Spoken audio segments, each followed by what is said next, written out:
This podcast is brought to you by SeatGeek. Our friends over at SeatGeek are giving us a promo code of TBA Wrestling. That is TBA Wrestling for $20 off your first purchase. Enjoy the show.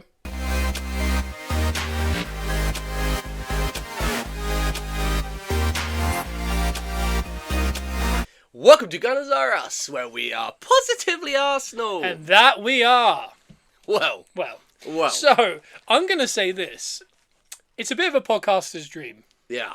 Because there's a lot to talk about, but it's not necessarily negative in any way. Okay, good. I'm glad you said that, because I was coming into this really hoping, like you did last week, to give me some hindsight in the situation. The immediate hindsight I'm going to say to anyone that feels a little bit down. Yeah. 3-0 away from home in the Champions League. Yep, against a team that have upset some big teams before. And 2-1 in the Premier League to make us 2 points clear going into Christmas. Great. You're doing well. Yeah. Pause. Mm-hmm. That sounds great, right? Yeah. We're going to break down why we all know it's not. Okay. But at bare minimum, we can always come back to what I just said. And that's the perspective we need to have. Okay, I need this perspective. Because, I mean, full transparency, I didn't see the Wolves game. No, you fell asleep because you were going to watch the scene as well. I wanted to watch John Cena retire, so I had a nap ski before the Arsenal game. I chose to sacrifice the Arsenal game, which I'm kind of glad I did. Cause, oh, mate, did you? It might be the worst game of football I've ever watched. Yeah, because was that the reason? Because I wasn't there. Maybe. Well, you better be there for the Hill Dickinson Stadium on Saturday night. It will be. John Cena's not retiring again. Let's just hope. But I needed that because I for me, that game, on paper, existed as a 2-1 win. For me. Okay. The game itself, it's like it didn't happen. So I think I'm okay with this. Out of interest, and guys, don't let this define your opinion on the Gunners Are Us podcast. You can listen to here on iTunes and Spotify. If you want to go on the Patreon, the link is below. We do extra videos, extra audio every single week, 3 or 4 more podcasts as far as previews, reviews, interviews, chats, breaking news. So please, if you want to add more content into your ear holes, go to our Patreon. But don't let this be a detriment to the podcast. Joe, you even watched the highlights? I've seen bits, yeah. I've seen bits. Because if you're going to say no, I was like, people were like, why do I listen to this podcast? One of them hasn't even seen it. I've seen bits. I don't often miss a game. No, of course. But this was an exception. And again, I must admit, if someone could give me one of those Men in Black forget-me-nots, you know, I think I'd take it right now because, again, the worry I've over the last couple of weeks on the Patreon and here on the main podcast, I've said my big issue has been like I can talk around a lot of problems, but there's one problem that's worrying me, and it's the vibe, it's the energy of something. Yeah, something's off. Yeah, that's the bothering. This game on Saturday did not help my feelings in any way. If anything, it intensified my worry that there is something a brewing. Yeah. And I don't think, at the worst case scenario, there is something brewing in the sense that maybe the dressing room's been lost in some capacity, or there's arguments, there's, agitation to maybe people going to think to leave. We have no proof of this. No, we don't. And this is the worst case scenario. Yeah. And I don't think this is what's happening. But you see other teams go through similar patches. Yeah. Like Chelsea or teams like that. They're a little bit more dysfunctional. And you do from afar go, they've lost the dressing room over there. Like, they're all arguing. Yeah. And again, we're not arguing, but there is something clearly off. I mean, I think we've said it, and I think there is an imperfect storm of situations that have probably led to this. And if those imperfect situations hadn't happened, I would be wondering what the hell's going on. But because of what has happened so far this season, I feel like there is a lot of stuff that's culminated into this feeling. And I think it is a mixture of exhaustion, emotional games, being on injuries, injuries, like the players having to play through all these multiple injuries, players playing every 3 days, like Arteta said last week in a press conference. I think all this stuff culminates in a weird vibe, and also I think along with that, being the team at the top, I think is also one of those things, because it goes from being fun to all of a sudden there's a lot of pressure on you now.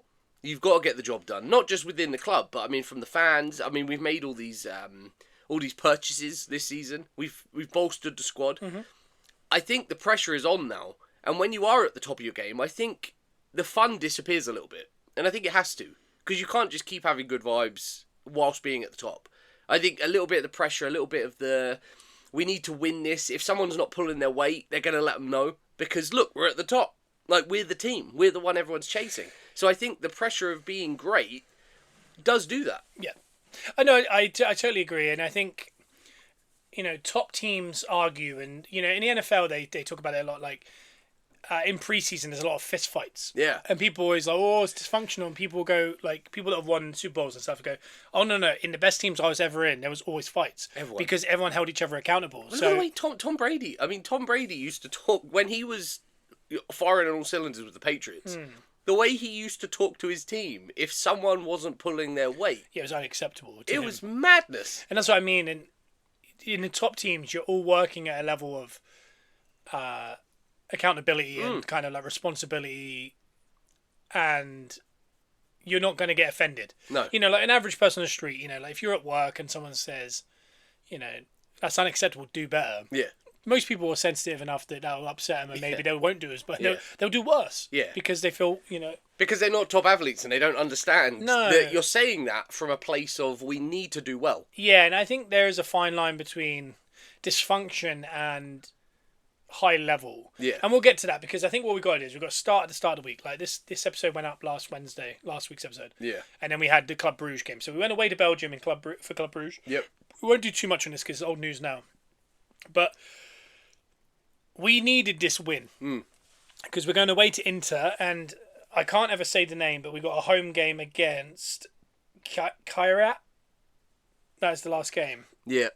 And that is a very winnable game, I'll say that. Yeah, it should be. It should be. But going into this, basically, right before, the game started, we were officially the first team to qualify. Yeah. In the top 24. Yeah. This game almost, I think it pretty much guaranteed us, if we could win, a top 8 finish. Yep. I think if everyone beyond the top 8 wins out and we lose the last 2, there's a way in which, depending on how many goals are scored, we could still drop out.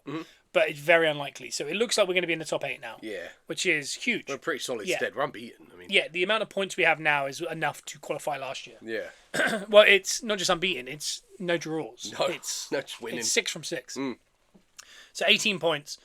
And that's why it was so important, I think, this Club Bruges game, because it could be a tricky affair. Yeah. This is a few days after that emotional kind of late loss to Villa, where we, again, weren't at it. But it does feel like a little bit... We've seen it in the Carabao Cup this year a little bit, and we'll find out maybe next week. But there's been an element of almost...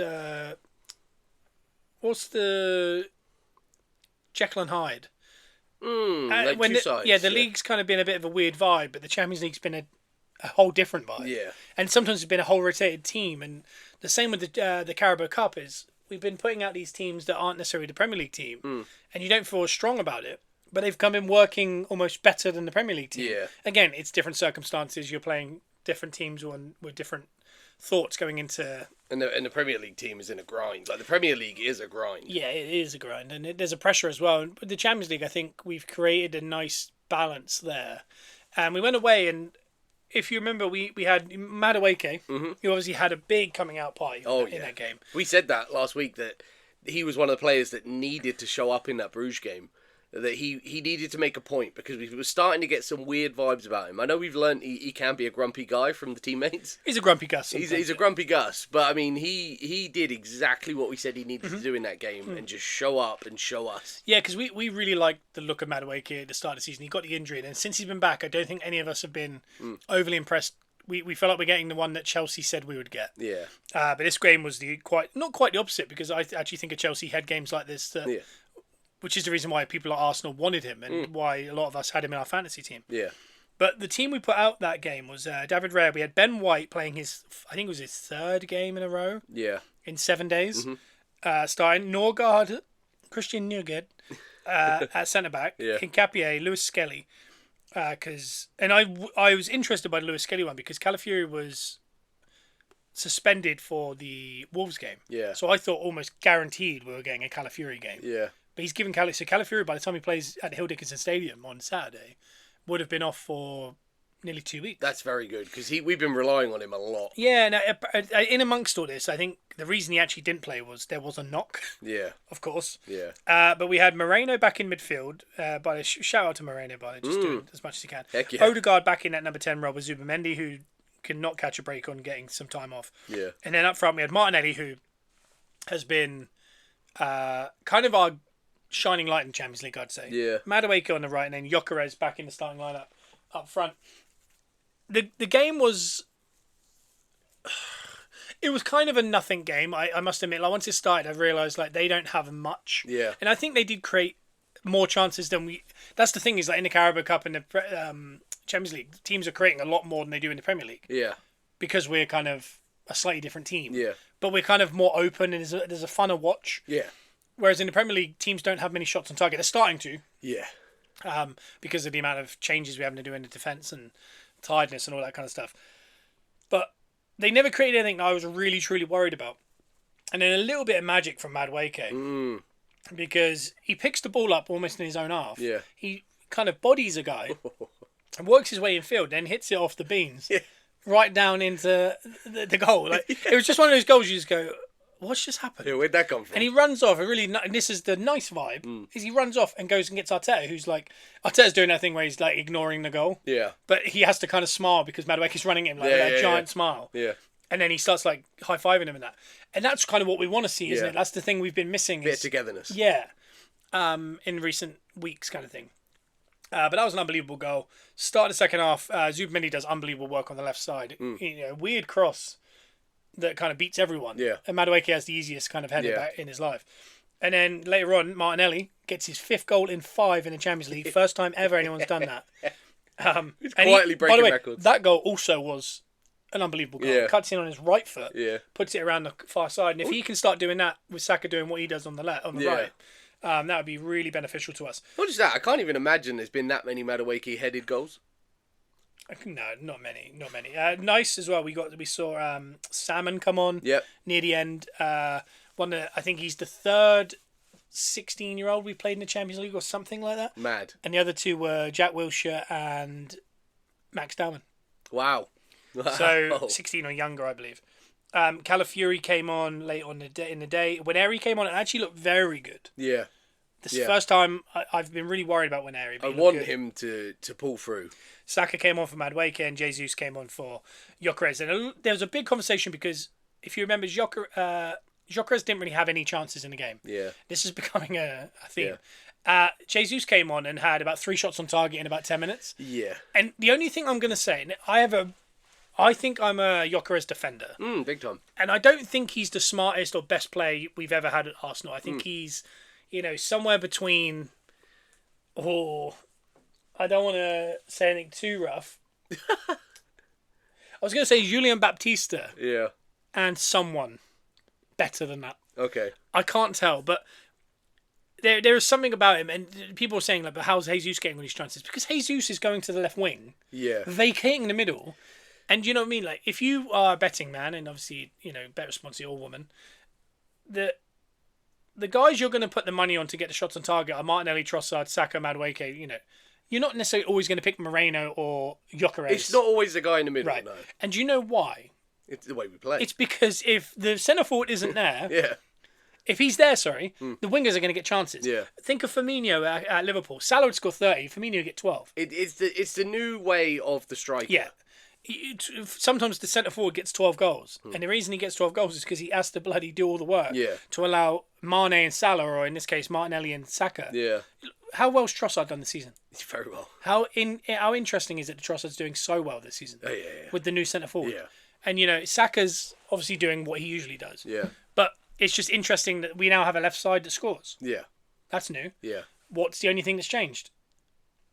The middle. The middle. Yeah. It's a very thankless job these days. So what happened was Jesus came on and it instantly went, I'm not getting the ball, I'm going to go to the left. Yeah. and just went, I'm a left winger now. And he picked the ball up in the left wing.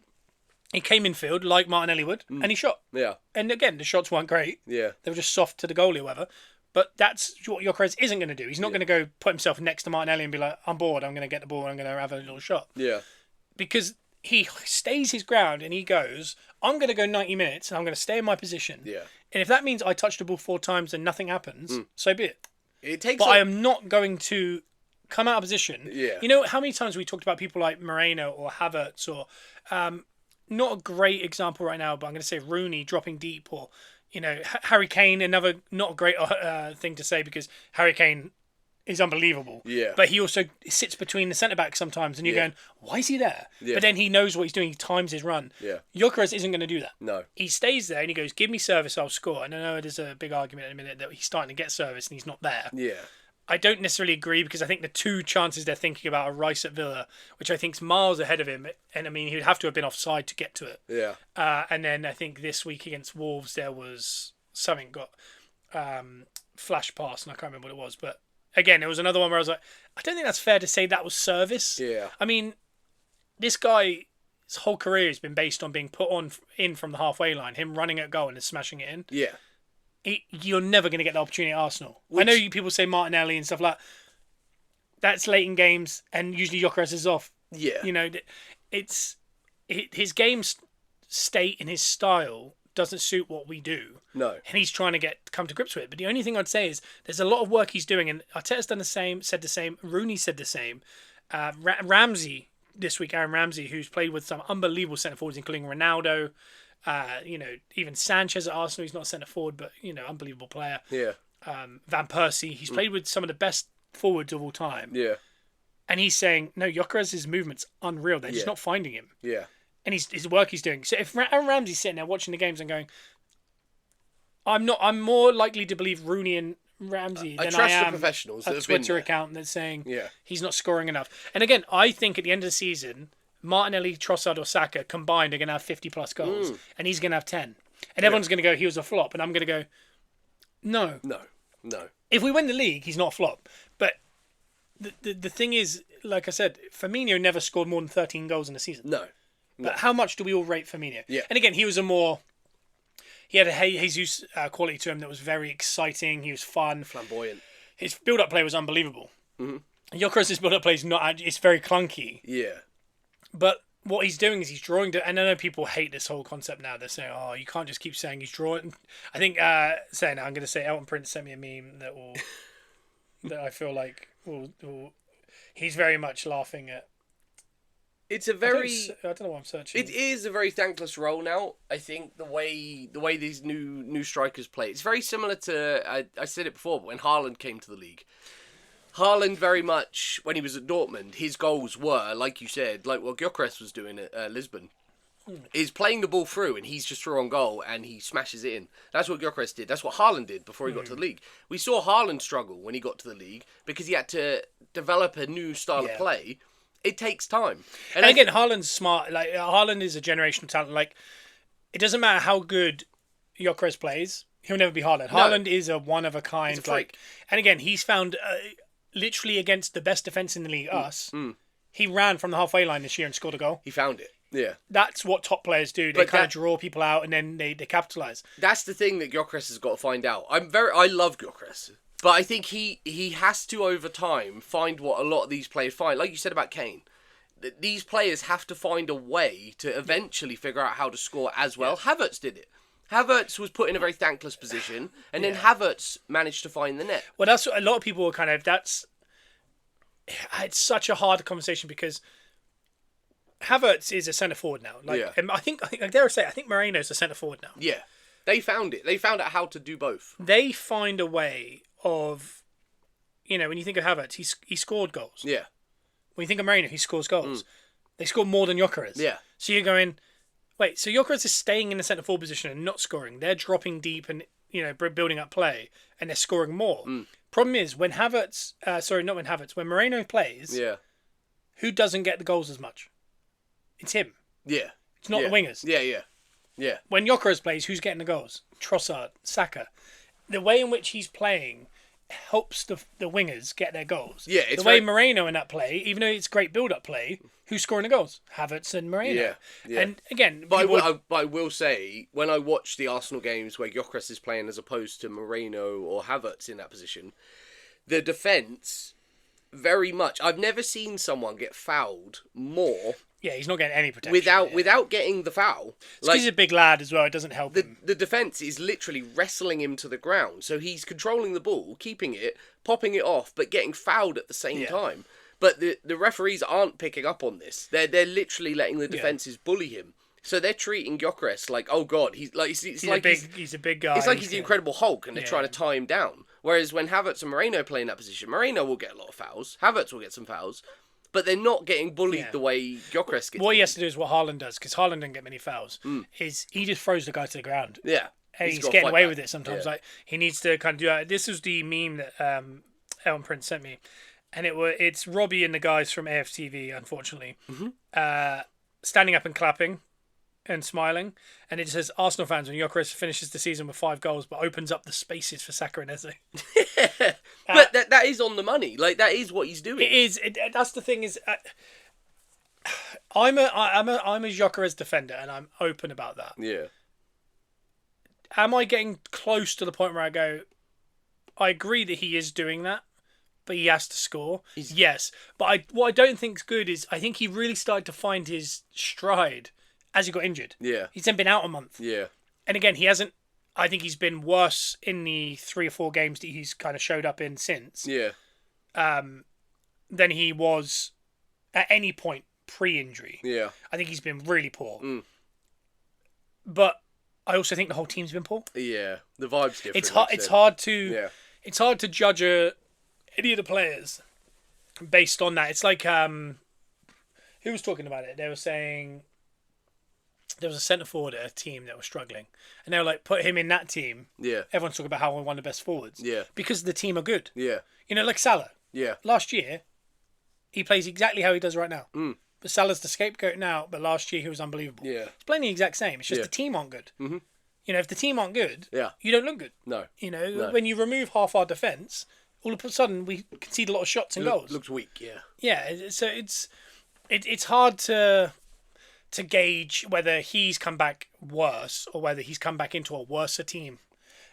We need games, and that's why I really want him to stick with him. Yeah. I don't want this to be, because there was that look after the Wolves game. We're moving on to the Wolves game in a moment, where Moreno like high-fived Arteta after the game. Yeah. But did there was a certain face that everyone was saying the face was, I'm playing up front against Everton, aren't I? Yeah. That was the Yeah. face. We got away with one there, didn't we? That's what he looked like. That's what he. But I think, like you said, I'm going to show you it live here. it is different. It's different game states, different styles, different players for different things. I think, like we said, Moreno and Havertz do a very different job to what Gyokeres does. Yeah. But the job Gyokeres does provide Saka, Martinelli, Trossard, Madueke with a lot more ammunition in these games. So I think if Gyokeres' job is thankless, then I'm all for it. If it means everyone around him is doing better. But I don't... it's tough. It is tough because I want Gyokeres to do well. But if his job is that, and if we've convinced him to come to our team and he's happy with that, that's all I'm worried about. Yeah. As long as Gyokeres is okay to do the thankless work.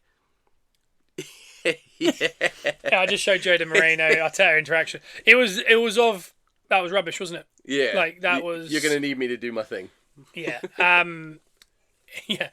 But the thing is, I don't want it to be that. I think Moreno's a really good forward, but I genuinely believe we play better without him. Yeah. And, you know, when you look at the first 10 games of the season, we all felt fresh. Yeah. It was Eze in the 10, it was Gyokeres up front. There was a directness to it, but we also were not conceding anything. Yeah.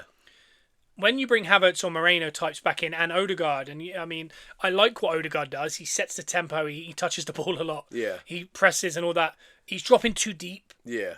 It's not that direct. And I mean, Yeah. again, shout out to Odegaard. He's been shooting a lot more and the shots have been a lot better. And he does look sharper than he has done in the last year. Yeah. But when the Moreno and Odegaard reappeared, I instantly thought, like, oh, this stinks of last season. Yeah. And that's not a downside because obviously the last 3 seasons have been Odegaard and Havertz. Mm-hmm. And we've been unbelievable. Yeah. But there was something fresh and different. And all of a sudden I felt like, oh, we're going back. Yeah. Yeah, we got the ball more. Mm-hmm. The build-up play is unbelievable. But we're not really creating anything. Yeah. Like when you look at the Wolves game, we didn't create anything until the own goal. No. When you look at the week before against Villa, we didn't really create anything until the second half. Yeah. When all of a sudden we had, I was talking about how we seemed to be unbelievable for 20 minutes in the second half, but poor the rest of the game. And regardless, Keown still gave man of the match to Odegaard, which got a lot of backlash. Yeah. The there's something about the way in which we play there that looks lovely, but there's no real, you know, Yeah.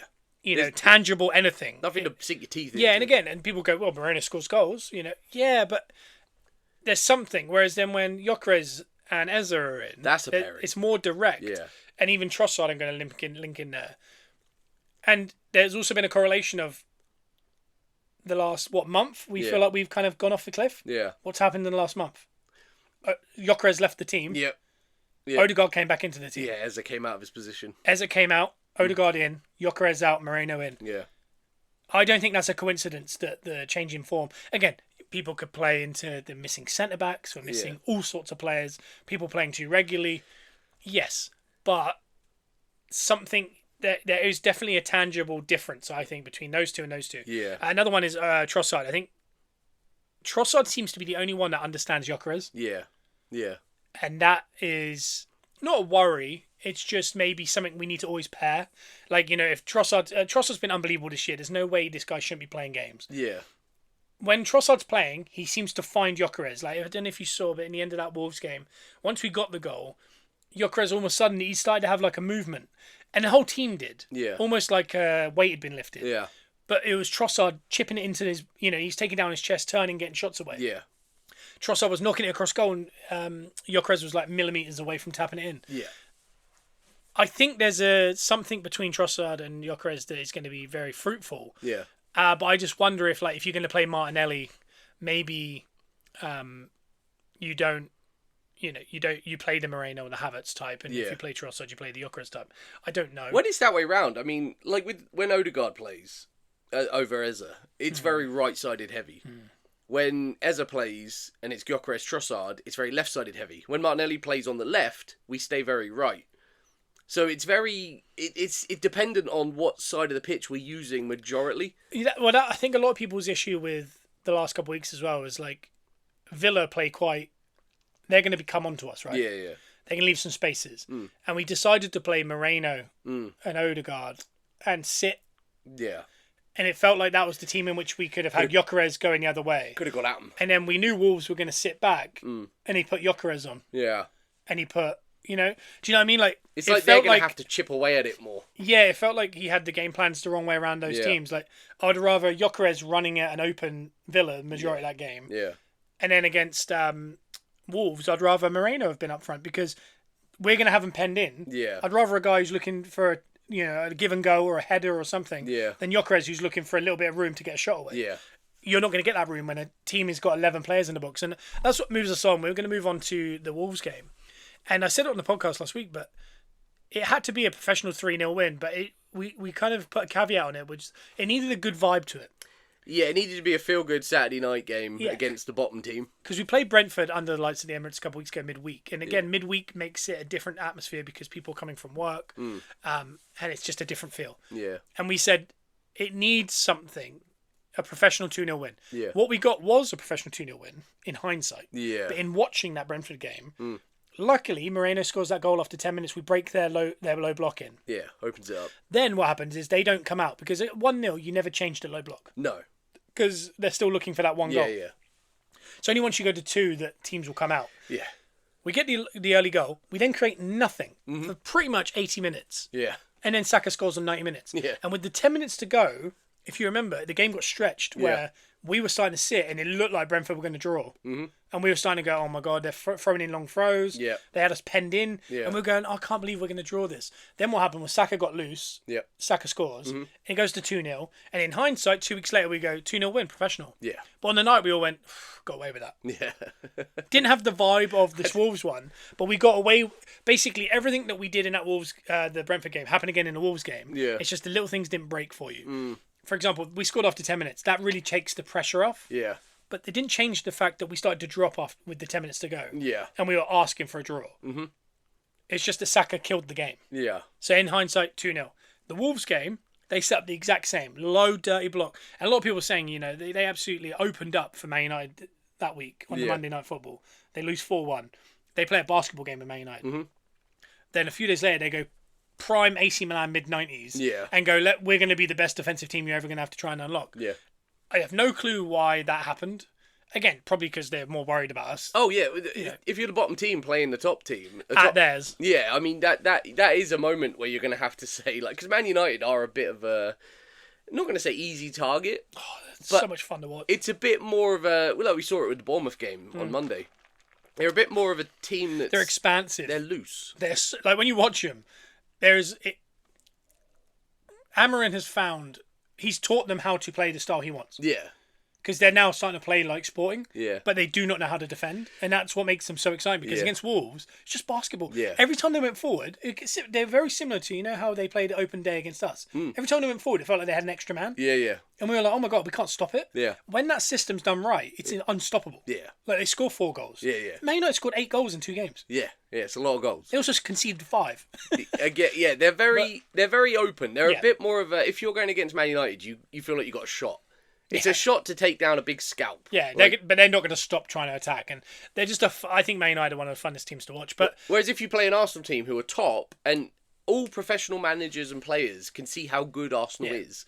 Like, I know it's with and without the balls. Yeah, they're looking at that going, I don't know how you beat this Arsenal team, so we're going to have to just defend for our lives. And on that note, I'll just say to all the Arsenal fans that are like moaning about having to go against the low block every week, that's the part of being a big team. Yeah, people Man City have dealt with it for years. we put the fear, that's what we wanted. We've dealt with it for the last couple of years. Yeah, Like, we wanted people to have that fear against yeah, us. and again, low blocks are annoying because it makes the game very dull, and it is extremely hard to break down. And that's what I want to kind of drive home is it's really hard to break a low block.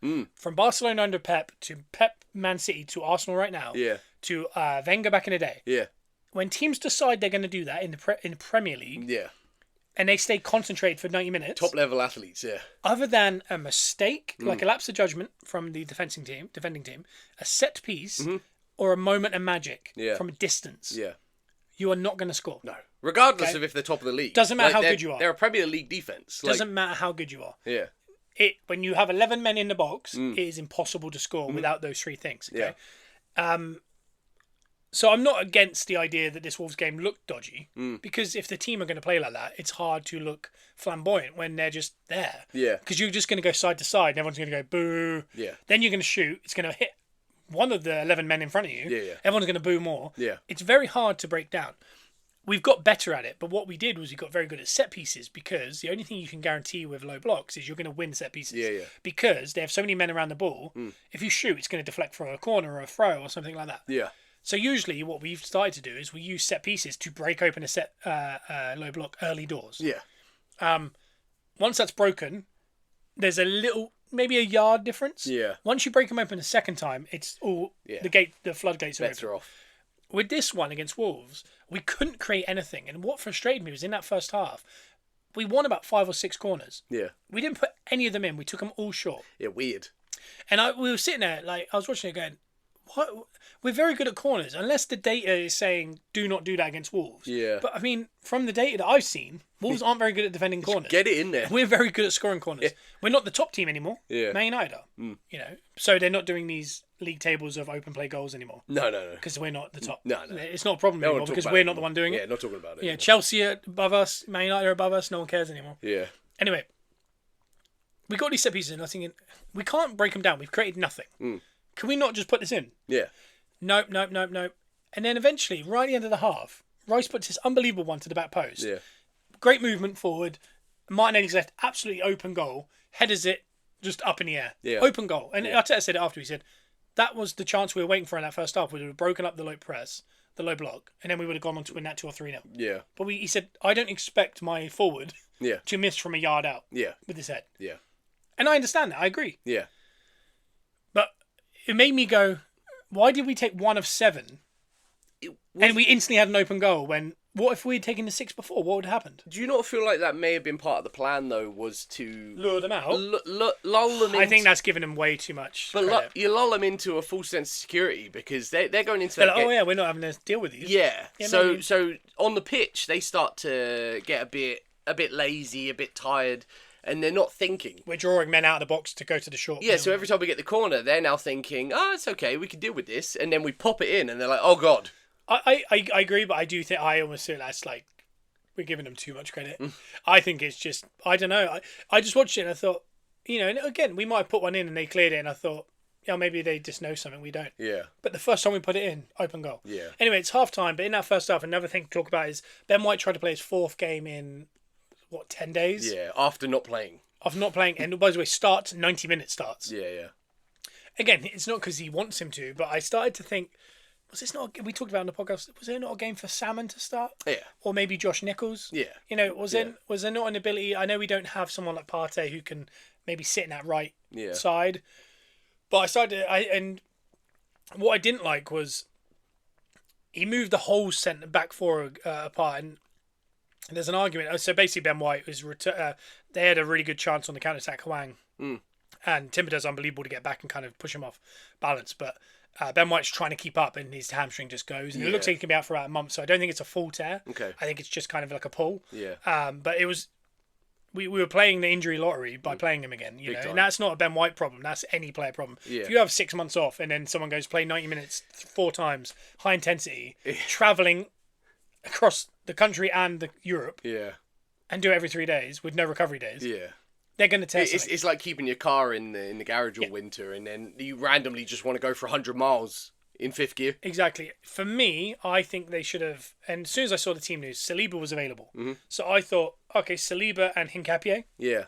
Imagine Hincapié's Gabriel in your head. Yep. Those two as a centre back pairing, perfect. Left back Lewis Skelly, right back Duran Timber. Yeah. And I think that is close to our back 4. Very close. Lewis Skelly for obviously the left side's a bit deranged compared to Calafiori. Deranged. Gabriel, but it's a different version. But I mean, Lewis Skelly played majority of last season, were unbelievable defensively. Yeah. Hincapié's been really good. Saliba back should give us that confidence. Yeah. Instead, he shuffled everyone across. And so Ben White ended up having to start again at right back. He then put Timber at right centre back again. So neither of them are getting a rest. Yeah. Then he played Saliba now not in the right centre back, which is where he plays. He played him left centre back, out of position. Yeah. And then put Hincapié as a left back. Yeah. And I thought, you've changed the whole back 4 Yeah. when you could have just changed one player. Yeah. And he's talked about this in the past, and a lot of people talk about it, as Arteta said, if you can move one spot instead of moving 10, always move the one. Yeah. And I've said this on the podcast a few times. I don't think he ever listens to his own advice, because the amount of times I've come on here and I've said he's moved 5 players just to fit that. Like last year, he moved Partey to the back right, Yeah. and then put someone here at the centre back. You have to move him over there. Then you'd have to have a left winger at centre, like in midfield, to drop Rice into 6. And I was like, all you had to do was play Jorginho there, Yeah. Yeah. or play Josh Nichols right back, keep the rest of the team the same. Yeah. This was last year. Instead, he'd move Partey back, Rice would have to come back, Moreno would have to come back, centre forward would have to go up there, Martinelli would have to go out of position, then Trossard would have to come in. Yeah. Then the left back have to go somewhere else. Yeah. And I was like, you've moved 7 players because one injury. And I think with this, he had a left back fully fit, Lewis Skelly. Yeah. He had a right back in Timber fully fit. He had now Saliba fully fit, right centre back fit. And he had a 60 million next year loan currently in Hincapié, who's been playing really well as a left centre back, which is his position, available. Yeah. So there you go, there's the player. And instead, he shuffled them all across to make sure Ben White was playing, who needed the rest. And so for me, I think that was a big tactical mess up. And I think it also messed up our build-up play, because Saliba, naturally a right centre back, was having to move the ball across his whole body to try and get it back across Shift the right. feet, And I just thought, and then Hincapié hasn't played left back for us yet, Yeah. other than maybe 5 minutes in the Champions League at the end, early on. And I just thought, you've moved 5 players just to. That strikes me as a lack of confidence in a certain player or position. It's Lewis Skelly, I think. Yeah, I think. But what happened was Lewis Skelly came on Yeah. because Ben White got injured. Yeah. And then he went Saliba back to right centre back, Timber back to right, Hincapié. He went to the back 4 I just mentioned. It should have been, from the start. But now we've lost Ben White for a month. And do you know what happened? Instantly started creating chances because Lewis Skelly was coming in field. But And I thought, you've got that all wrong. it does feel like Lewis Skelly, he's lost a bit of confidence in Skelly. Because And I think defensively he has been poor this year. Yeah, and I think that is it. I think he's kind of had to go against what he believes because he doesn't fully believe in a specific player in a certain position. Yeah. But I think you have to just trust those players sometimes. I think if you rather than And also, if he didn't want to rest Timber, by the way. Yeah. I wouldn't have minded if he played Salmon at right back. Because if he's got Saliba next to him and he's got Yeah. Saka ahead of him, But again, he's in great hands there against a team who don't want to attack against us. does he have full confidence in Salmon yet? No, but I just think he needs to have more confidence in certain players. Yeah. Because moving a whole team around and changing your style just to fit one change. Yeah. And it cost him. So, I wasn't too chuffed with that. But second half comes in. Nothing changes. Yeah. Yeah. It is very slow. I can't remember what minute we scored in, but we get a corner, and guess what? Lo and behold, at half time, they've had a conversation. I've gone to my betting app. Yeah. Lo and behold, they put it in the box again. Yeah. And they go back post again, Yeah. which is where Martinelli missed the open they chance. they saw it worked that time. And it come off the post, it hits the goalie in the head, Yeah. and it goes in, own goal, off for Johnston. 70 minutes. And if you remember on the podcast last week, I said, we're going to hit 70 minutes, the crowd are going to start booing, and there's going to be a nervousness in the energy in the crowd. Yeah. And we could go on to lose or draw that game. Yeah. Lo and behold, 70 minutes, crowd are getting very restless. I'm getting very nervous. We scored a goal, and I go, job done. And for the next 10 minutes, we are purring. Yeah. You know, Gyokeres is getting chances. Trossard has a nice chance. Martinelli nearly scores as he comes off. Jesus comes on. Well, this is the moment. At 80 minutes, I think it must have been 80 minutes. I'm going to see if I know when the time of the substitution was. Oh, yeah. Gabriel Jesus came on. It doesn't tell you. I was hoping it was going to tell you. The moment he brought Gabriel Jesus on, Yeah. the team had a energy shift. Yeah. I think it must have been about 81, 82 minutes. Mm-hmm. As soon as he came on, he was the highest man, and he was somewhere between the halfway line and the 18-yard box. Yeah. And he never went higher. Yeah. And the whole team was in our box. We were in the low block they were in. Yeah. And I was going, we're just asking for it. And we how many times on this podcast the last couple of years we've said, what is wrong with our players that you cannot drop that deep when you're home 1-0. The amount of times I watch City or even Chelsea, these teams, Liverpool, and they're 1-0 up at home against a good team. This is when they win the league. Yeah. And you watch it, and as an Arsenal fan, you're going, oh, come on, I just want the other team to get a late goal. Yeah. And they don't even give you a glimmer. There's nothing, yeah. The other team don't even have the ball. No. And you go, oh, there's no chance. And they don't have a chance. The team, Man City, just keep the ball. They create a couple more chances. Sometimes they just take the game away from them and score a second. Yeah. But there's not even like a glimmer of like, oh, they might get away here or No a set hope. piece. They don't even give them a set piece. No. What we do, and we've done this for a few years now, is we allow them so many chances. And we do this the same with 10 men. I watched Man United go down to 10 men recently. They were still the aggressor in the game. Yeah. Yeah. When we go down to 10 men, we go into like this shape. That's if we've lost 4 men. Yeah. Like, Is that, do you reckon... because Arteta's come out and said, I am not telling them to do this. Yeah, that's what I was going to say. I mean, it has to be an on-the-field mentality. It's a nervousness, as Giroud talked about on Monday Night Football. And I Yeah. don't agree with Giroud being on there talking about us. Because he said, around February we get nervous and we usually bottle the league. Yeah. So, no, you do. Yeah, yeah. Because you're the one who missed 15 chances in a row, whatever it was. You're the ones on the field. Yeah. And he particularly Yeah. cost us so many opportunities to win silverware and the Premier League, but particularly one in that Leicester year. So I don't think he's the right person, but I do think there is a nervousness that worries me, because that is the other thing that I'm talking about with this vibe. Is you felt like it shifted. That, remember we were talking about earlier in the season that in the past the pundits, everyone gets to us, and you can see it on the field. Yeah. And I said, but this year it feels like they almost can't hear them. Yeah. Like Gabriel's just banging in headers late on. Saka score. Even Saka said in the interview, he said, "Oh, we don't hear it." Yeah. All of a sudden, it feels like, oh no, they're hearing it because they wouldn't have acted that way. I don't want to say it's a sloppy thing to say, but I don't know if it's in the DNA of what we do. And I don't mean that in the sense of it's just a natural thing for Arsenal to back off and bottle it. I think it's coming in from the outside. Like, I've talked to Arsenal fans recently where they all say the same thing, even non-Arsenal fans, where this is the time of year where Arsenal throw it away. Start the bottle, yeah. That has to creep into the heads of the players as, like, this is what we do. Not in the sense of, like, they're doing it because this is what we do, so we must do it. No, it's just, it's put a doubt in their mind. Yeah. And all of a sudden it shows. And they're not playing the way that, like, teams like even Man United. I know Man United haven't been Man United for a long time. But Man United is a team in the DNA of the club. Yeah, in 90 minutes, you expect them to score. They're going to do something. Yeah. Like, same with City, they do it. Chelsea even, crazy. Like, they'll figure it out. But Arsenal, it's built into us that we know we throw it away. We last 3-4 seasons, we've thrown it away. Yeah. It's in their minds, in the back of their heads. They're not going out there playing that intentionally, but they also nervousness. There's a creeps fear into the play. There's a fear. They're like, I don't want us to be the team that throw it away. Yeah. So, oh God, we better drop back and stop them from scoring. But albeit that leads to bringing more pressure on. But that's my concern. My concern is I don't think a team that's won the league ever plays games like we just played. I don't think a team that is capable of winning the league ever do what we just did. That's because I was going to bring that. Maybe they do it once like this, and then Arteta goes, that never happens again. The problem is I've watched 3 years of us doing this. We did it against Brentford 2 weeks ago. It's just everyone forgot. Yeah. Because we got away with it. Yeah.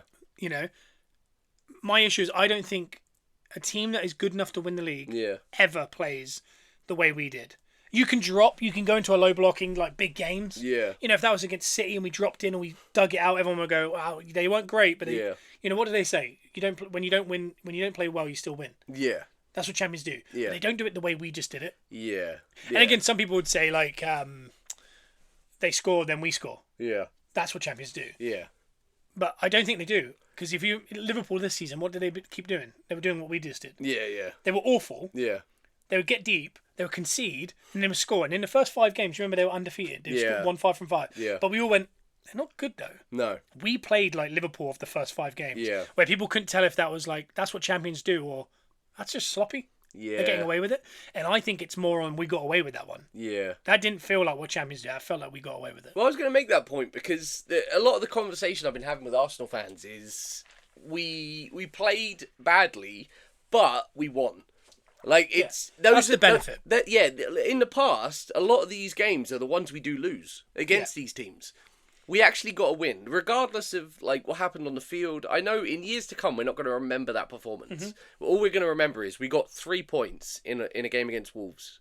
I mean, looking back in hindsight, I know we're in a world now where we overanalyze everything. Yeah. So the pundits are overanalyzing everything. The internet is overanalyzing everything. We're overanalyzing. We're on here talking about it, like we're analyzing it. You think back to like the unbeaten team, Arsenal teams that have won the league before. There's been a lot of these games where I don't remember what the game looked like. You just brought something to my head. Do you remember the end of the unbeaten season? We started to draw a lot because they were panicking because they wanted to go unbeaten. I think we were like, 5-0 down to Middlesbrough at one point. 3-0. We won 5-3. And we brought it back. Like, there was games like that. Pompey, we were 1-0 down till late. Yeah, but all we remember is the result and what the history we made by going unbeaten. My worry is, like I said, I agree. Like, it's somewhere between this is what champions do and that isn't what champions do. Yeah. And I can't figure out which one it is. And I had this issue with the Brentford game. Yeah. I have the issue more with this one because it happened. Yeah. But it was also the way it happened because you can drop into a low block because you think, it's getting near the end. I don't want to become expansive. Yeah. What a world-class team does is we keep that ball and they never get a chance. Yeah. That's what it should have been. Yeah. Instead, we chose to do a low block, and we do that a lot. Uh-huh. So, again, somewhere between, I don't think they should have, and that's kind of how Arteta's Arsenal feel more comfortable in a low block. We've talked about it a lot where people say we're so good defensively because that team can defend like they're a relegation battler, but they can also attack like a Premier League winner. Mm-hmm. But what my issue with is we dropped into a low block and then didn't close down anything. Yeah. The goal that they score, I think it was Kader. Yeah. I think it's Saka, Rice, and it might be Moreno, I want to say. I can't remember off the top of my head. Those 3, it might have been Odegaard. I don't remember, but they gave, I can't remember who shoots the ball, maybe 6-7 yards all around him in a nice circle. Bizarre. And they give him about 2 or 3 seconds to get the shot away. Yeah. And, I mean, a lot of people saying Nketiah should do better. I mean, he doesn't expect them to not close him down. Yeah. He's holding his man. He's doing as much as he can. And the guy flicks it on. There's no chance for Rare because it's just the goal is something you just don't see. Odd. That was the first thing I saw, having not watched it live, was that goal. It's just weird. And I remember doing a double take. And on 90 minutes of a Premier League wanting to win team, you give that guy that much space. And when it happened, I shouted, close him down. Like, you got to get out. Yeah. Like, in Saturday League football, if you don't do that, you get taken off. Yeah, yeah. And I think this is what goes to what the anger we saw in Rice afterwards. But he was one of the players who could have shut him down. Yeah. And he might have an issue because he might be going, I expect you two to shut that down because I have to stay here. I don't know. Or a personal annoyance of, why didn't I do better there? Yeah, maybe. Yeah. And but either way, they score. They run into that corner, and that felt very under Emery, seeing an away team late on go and take something away from us like that in that far corner. Yeah. The annoying part was the next 2-3 minutes it was like 8 minutes added on, and I thought, I wonder if we can, get back in. Maybe we could win it. In the next 2 or 3 minutes, we either kicked the ball out or we lost the ball, or Wolves had it, and I went, what is wrong with it? And then all of a sudden we got hold of the ball. And literally had one attack and scored. Yeah. And Saka got the ball and went, and again, by the way, Saka in that game dragged us to 3 points. Yeah. He creates both goals. And then later on in the game, he actually kills the game. Yeah. But all game, he was our best player. Yeah. He cuts in, he just whips in a gnarly ball. It looks like Jesus gets in, and the crowd erupt because we think it's Jesus. Yeah. Ends up being a Mosquera own goal. Yeah. Which, by the way, there is a long story here because Mosquera is the one who put his finger in Jesus' bottom last year and also choke slammed Havertz to the ground and got away with it. So it was nice to see him putting into his own goal. But Jesus runs off and he's doing the whole waving at everyone like, no, it wasn't me. And I was thinking, that's a weird reaction. And then I realised it was an own goal. Yeah. Rice comes over kicking the ground, shouting at everyone. There's a great picture online of our bench running out I think it's Yova, Airport Albert, Heinze, Gyokeres, I think Tommy Setford's there. They're all running out celebrating. Arteta's going the opposite direction, kicking the ground, angry, even though we've scored. Yeah. And I think that the energy is what Rice felt, which was it wasn't that was a tight game that both teams played really well. And we've nipped it because that's what champions do. Yeah. I'm just going to show you the stats. It was more of it shouldn't have to come to this. It shouldn't have to come to this when a game looks like this. Yeah. Shots, Arsenal 17 to Wolves 3. On target, 5-2. Possession, 70 to 30. Passes completed, 569 to 244. Pass accuracy, 90% to 72. Fouls, 7 to 15. Yellow cards, 0 to 4. Red cards, 0-0. Offsides, 1-1. Corners, 8-0. That game, we shouldn't be trying to get a goal late on. Yeah, that should be multiple goals. Yeah. That isn't playing Man City and scoring a late one and that's you run onto the pitch celebrating. Yeah. That's why did we put ourselves in that position? Yeah. And that's why they're reacting the way they did. And the goal's good. The problem I have is directly after that goal, there's now another 2-3 minutes. We become what we did the last 10 minutes of that game that cost us. Yeah. Nearly. Yeah. We go straight back into it. Yeah. And no one more obvious than Odegaard. And I don't want to be an Odegaard hater or anything. I love Odegaard. The ball, Moreno's clearing these headers and, doing his job. Yeah. Sleeber's clearing it. Every time it comes to Odegaard or anyone, they just doing that kind of rash. There's no one around. Panic. Kick the ball up. And it's going back into their own box. Yeah.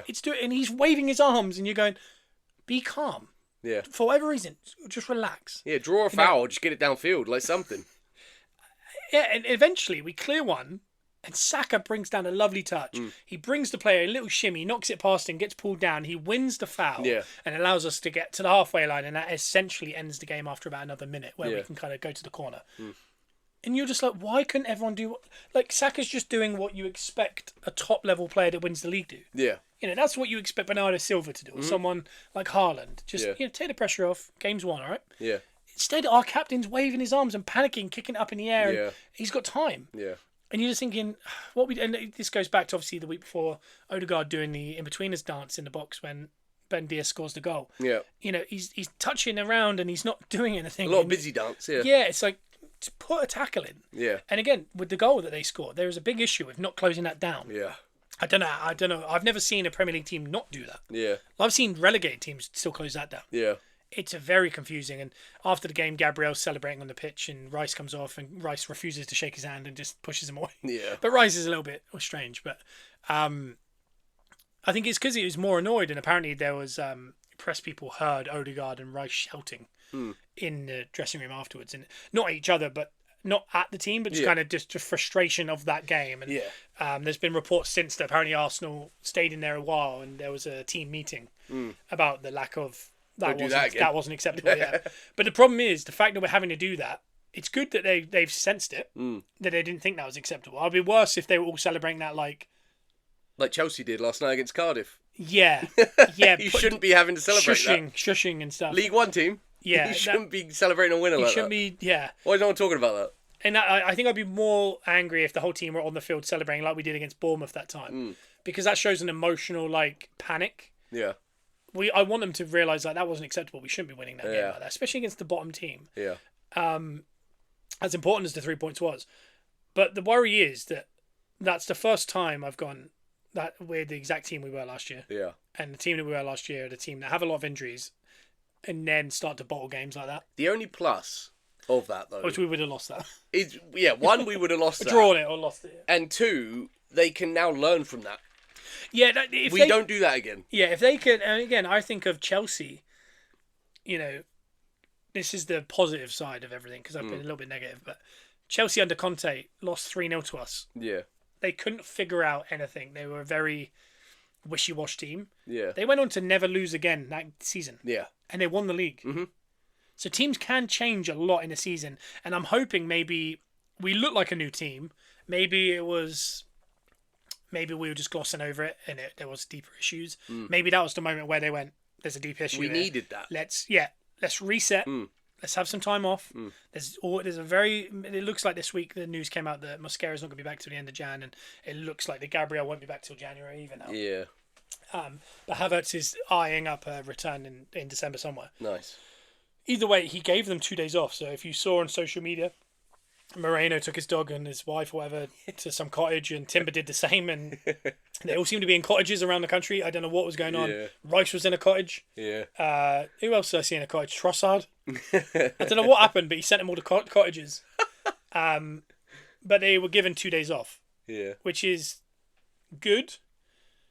But it feels like you're rewarding bad performance. But they need a break, though. It's the first time they've had more than 6 days off in a row since the start of August. Exhaustion is definitely playing a factor in this. And it needed it. And we've talked about it before, and Arteta's talked about it. You play a game on a Saturday, you have to have Sunday off to recover. Monday, you need to get into a gym to work the muscle. Otherwise, the muscle will deteriorate, and therefore you'll have more ligament issues. Yeah. So you have to get in the gym. Then you have to recover from the gym session the next day. Yeah. But usually then you play, so you don't get to get on the field. Yeah. This week, they're going to be able to... They'll be back in yesterday. Yep. Tuesday. Yeah. Probably working out and doing some tape study. Today, they'll probably be on the field. Tomorrow, back in the gym. Friday, on the field. Saturday, recovery day. And because it's an 8 p.m. finish, they can do a recovery day in the morning and then work their way towards the game. Yeah. So it's the most recovery they're probably going to have and most like workouts and stuff. Timing-wise, perfect. It is a really good time for us to deal with it. But I'm hoping that there was something because... The benefit, the vibe I had was that they were blocking out the noise. That game proved they are not. No. And is there some concerns? Is it concerning that we've started to play less since Odegaard's come back and we've started to play with a false 9 again? Yeah, that's a worry. Is it the same, or is it the fact that we've just hit a wall because of the injuries? Because you can't underestimate the amount of injuries we've had. We've had the most injuries with Leeds. We've now beaten Leeds because of the Ben White injury. Yeah. And Calafiori was out with another knock. So we're now at 28 injuries. And we're not even at Christmas. Yeah, that's mad. So if someone said, like we say this every week, perspective is huge. If someone said at the start of the season you have 28 injuries, more than anyone else, we knew the fixture list was rough. Yeah. But by Christmas, I'm not going to say Christmas Day because stuff can change between now and then. Yeah. Well, we've got one more game before Christmas Day. Yeah. So unless we lose, we will be top at Christmas. Yeah. If someone said you'll be maybe top at Christmas within 2 points or within a point, worst case scenario, we were within a point of the top. Yeah. At Christmas, having had the most injuries and that fixture list. Yeah. And you'd be unbeaten in the Champions League, but not that, just not even drawn a game. Yeah. You'll be still in the Carabao Cup. Hopefully as of Tuesday next week. Yeah. In the semi-final of the Carabao Cup. I would have said, you're joking. That's a dreamland. Yeah. And Arteta said it best. No one's 10 points clear at Christmas. That doesn't happen. It's not a real thought. So to be 2 points clear at Christmas, for example, it's huge. To be top at Christmas in any facet, you'd take that. Yeah. But we said at the start of the season, I didn't expect us to be in the top 4 this year because I thought the way people invested and stuff like that, and I know we invested too, I just couldn't see us sustaining what we've done. But to sustain it having had even more injuries than last year is really confusing. Thank God he went out and bought, though. Like that depth. That depth. It's got us through. Yeah. Yeah, I mean, perspective, you're good at that. Like, it's very handy. The perspective is madness, and I think you do have to just sit back and be happy with where we're at and what we're doing. I mean, before Christmas, this coming up, we got Saturday night, Hill Dickinson Stadium, Everton. They're without Agana Gay, and they're without Njai. And they're out with Drewsbury Hall. Yep. Drewsbury Hall is suspended, I believe, or injured, I can't remember. Yeah. And then Ghana and Njai are in the Africa Cup of Nations. Yeah. Dare I say, 3 of their most important players this season have given them the best results. Big time. Take them away, Grealish is their only player that you're kind of concerned about. Yeah. But Grealish without, it's going to be Barry up front. Yeah. I don't know who's on the right wing. Yeah. Maybe McNeil. Yeah. I think the best time to play Everton is right now because Njai is their best player. I think Drewsbury Hall's having a breakout season. Yeah. The luck of missing all 3 is huge. Yeah. If we can win that this Saturday, next Tuesday we're against Palace at home in the Carabao Cup. If we can win that, we'll be in the semi-finals. Yeah. Then it'll be Christmas Day. Yeah. To be at Christmas Day, 2 points clear. Yeah. If we can win it the weekend. And then in the semi-finals of the Carabao Cup. Amazing. And to be already through on the Champions League. Yeah, comfortably. Having what we've had. Yeah. I think it's an A+ season. Merry Christmas. Merry Christmas. Do I think what's coming up is dangerous? Yes. Oh, yeah. If we don't get the players back, are we in trouble? Yes. Yeah. Even if we do get them back, have they hit a wall? I don't know. Is it a wall of this season? Is it a wall of the last 4 years? I don't know. But when you look at Arsenal's matches coming up, we've got the Everton game Saturday night. We've got Tuesday against Crystal Palace. Then the following Saturday, which is a couple of days after Christmas, the day after Boxing Day, we have Brighton at home. Brighton, bit of a weird team this season. Yeah. Very good, very bad at times. Then we're at home to Villa 3 days later before New Year. Then we're away to Bournemouth, home to Liverpool, away to Portsmouth, away to Forest, away to Inter, home to United. Okay. It's up and down. It's up and down, but I mean... It's doable. When do we play City? We play City... Did I say them? No. Must be later. Must be really late. You haven't seen them, have you? Which could be very helpful if we... We play them 18th of April. Yeah. I mean, if we're in good stead after all of that and we get to play City that late, that could be a good sign. The big one this week is that we've got... City are playing tonight against Brentford in the Carabao. Yeah. But they have West Ham at home, and then Forest away, and then Sunderland away. Annoyingly, they obviously are the only big team that are going to have to play Sunderland during the Africa Cup of Nations when they're missing 6 of their best players. Yeah. That's frustration. They have Chelsea, Sunderland in the same 2 weeks around the start of Jan. Yeah. They also have Brighton at home. They have the big Man United derby away from home. Yeah. But these fixtures look very nice for them. Very comfortable. We can't imagine they're going to drop many points in the next 3 weeks, I would say. So we're going to have to be on our best behaviour. Yeah.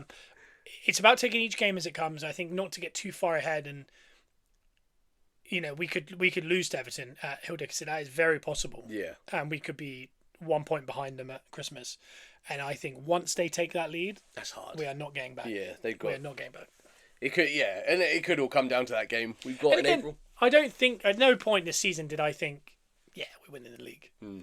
I feel good that I'm top. At the start of the season, I really didn't think it. I've got a quiet confidence. Okay.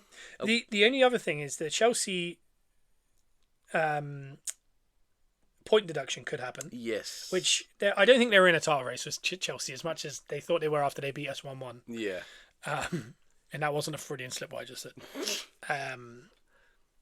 But the point deductions could be very helpful this season. Like if they've got to do the Chelsea one, they've got to do the Man City one.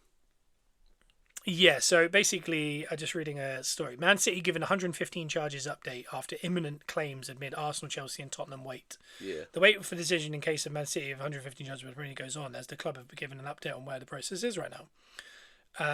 Their case of the Premier League levelled against them is still ongoing with the independent panel still reviewing the situation. It came as a part of the club's annual report where reference to a legal proceeding was made.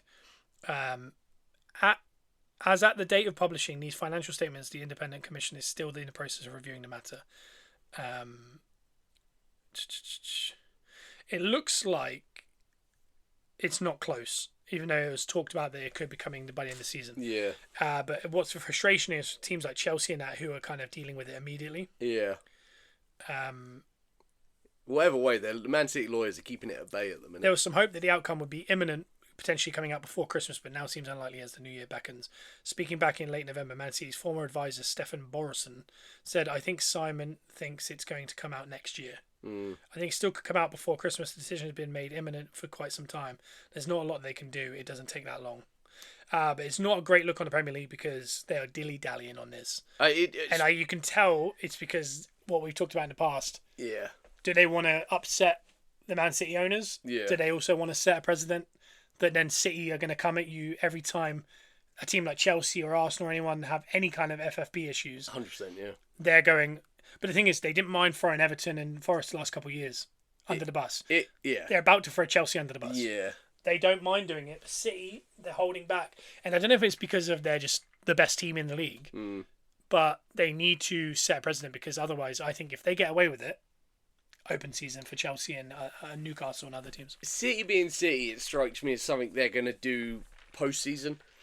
Like, they're not going to throw it in like a grenade. They're not going to throw a grenade in the season. The only thing I'd say is a lot of backroom staff have started leaving Man City this week. Tottenham took on their head of recruitment, I believe. Yeah. I'm just trying to see if it comes up. It just feels It like... doesn't come up. It does feel like everyone else is a scapegoat to the same situation that City are dealing with, but it does feel like City... I think they're not gonna drop a bomb on City during a season. I think they're gonna do it post-season, where City will potentially have to start a season with deduction because they know what City are like. They'll just figure it out and get the points back. Whereas in an actual title race, I don't feel like they're gonna throw City under the bus. Like That's that. the problem, is though. The thing is that I think that'd be so unfair if they don't. Obviously, big as an Arsenal fan, I naturally want them to. Yeah. Because it'll make our lives a lot nicer. Yeah. But the only reason I say that is I hate the idea of them giving them treatment because they're in a title race. Yeah. When they were happy to give Everton 10 points in a relegation battle. Yeah. That they had to fight out of. Same with Forest. Yeah. If you're gonna do that, They're like, we're happy for giant teams like Everton and Forest to nearly get relegated because of what we did. Yeah. But Man City in a title race, even though they've won 7 out of the last 8. Yeah. No, we can't allow them to miss out. It's like, I think the only time to punish them is mid-season. Because if you start a season, they can work around it. Yeah. They can go, all right, we're going to buy more players then, and we're going to bolster our squad, and we're not going to lose a game. Yeah. Mid-season, that will derail them right now. That's proper punishment. That's real yeah, because punishment. therefore, if you give them a 10-point deduction, there's no guarantees they're not going to win the league still. Yeah. But it will make them go, oh my God, you really hurt us there. Yeah. Even though it was only 10 points. It should be more than 10 points. Yeah. But 10 points plus losing that space Yeah. will hurt them more than... If they start a season with 10 points, within the first 10 games, I can guarantee you they're in the top 4. Oh, they'll figure it out. Yeah. Yeah. So, I don't know. But, I mean, Everton had 4 charges and they got 10 points. This is 115 charges. 74 of them have been proven. Yeah. That's a lot of points. It should be, and again, the problem is it could be so many that they do need to be relegated. Yeah. You can't do that mid-season. I feel like because it's City, they'll do a thing where it's like, we'll deduct you like 5 points this season, 5 points next season, 5 points the season after. They'll spread it out. Dare I say, the only way to do it with the relegation thing is to deduct them like 60 points now. Yeah. And they'll be on minus 30. Yeah. And they will not be able to get back up. That's the real punishment. Yeah, because then they know they have to get relegated, even if they win out. Yeah. Because all their success and has therefore come... it doesn't mess up with the league because next year they go down. Yeah. Because all their success, where they're at right now, is... I know they're saying their books are fine now, but all their success and everything, the foundation they've built to this point they're in now, is all from what those charges have come from. So I think you have to properly punish them, and I don't think they will. I think there's always politics involved, and they don't want City to not be in the league because of what it does for the league. It's tough, but I'm interested whether it does. And again, people say there'll be an asterisk if Arsenal then win the league or so. I don't care. No, I don't care. Because again, it's rightly so if they do get punished. Yeah. But I'll take anything at this point. Yeah. Would I like to beat them? It would be nice to win the league and beat them by 10 points. Yeah. And then they get deducted. Yeah. But the problem is if they deduct them at the end of the season, they can't actually do anything other than deduct a certain amount of points for the next season. Because if you at the end of the season, they go, yeah, we're going to relegate you, that's your deduction, and you start next year with 10 points. Yeah. The team that just got relegated, that up until the last day found out they got relegated, Yeah. now aren't getting relegated. Yeah. and then the team that are coming up aren't coming up now, or there's an extra team coming up. So the playoff final, both of you are coming up. It throws a lot of stuff out. You can't do it at the end of the season if there's that. If they do it at the end of the season, it means they're just saying, "Oh, you start next year with a 10-point deduction." Or something. Which I feel like is where we're going. But I just don't think. I don't know. Maybe that is the fairest way. Like, you're starting next year with 30-point deduction. Yeah. And therefore they know, like, all right, we're going to win 10 out of 10, then we're finally at 0. Yeah. And again, there could be a few teams that might be on 3 points still at that point, like there are this year. Like Wolves are on 2 points after 15 games. Yeah. Or 17 games even. They're on course to get the lowest points ever, which is mad. Because I don't think they're as bad as that Derby team or anything like that. No. But I don't know. It's interesting. I don't know what the best punishment is. Naturally, if they are guilty, I think the best punishment is to deduct them mid-season. Yeah.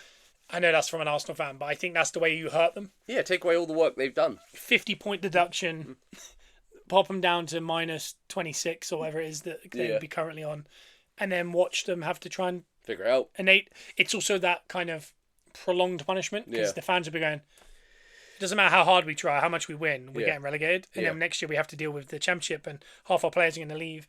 There's a long... Which I think is the fair one, because the only reason they've got to enjoy so much to this point... It's the players that they've been able to bring in. Because of what they did illegally. Yeah, that's what I would do, and they slap a transfer ban on them for a few years. So the players either got to stay or you've got to use your youth. And then you put them back in the mix of trying to get back in the Premier League and then trying to stay in the Premier League. And it takes them 5-6 years to...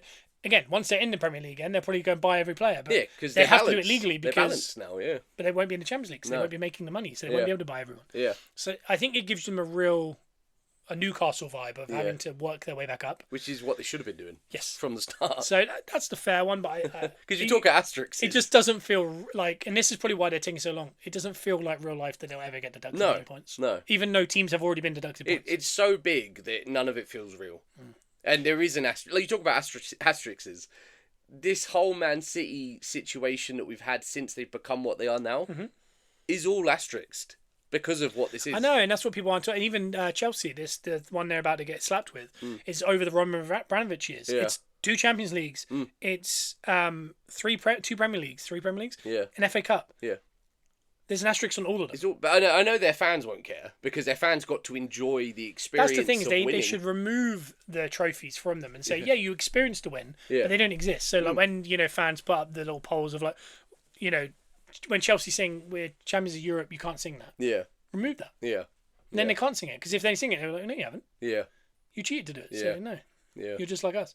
That's what you have to do. Anyway, time will tell. I don't hold out much hope, but I'm just hoping we can weather the storm, get some players back, and that perspective is good. Like I started the episode with, we are 2 points clear at the top of the Premier League. We are top of the Champions League. Yeah. We're in the quarterfinals of the Carabao Cup.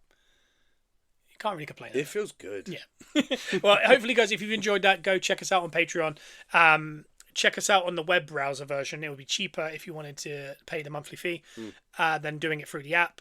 There'll be a preview for the Everton pod at the end of this week. Obviously, a review as well on that, and also a preview for next week's Palace game, because that'll be before the next main episode here on the podcast. So if you're listening to this podcast and you're a fan of this podcast and you're thinking, they didn't cover the Everton game in full or the Palace game, that'll be over on the Patreon.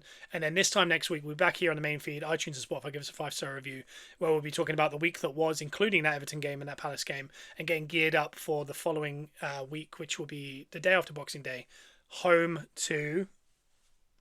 Don't remember the team. Brian? Sounds right.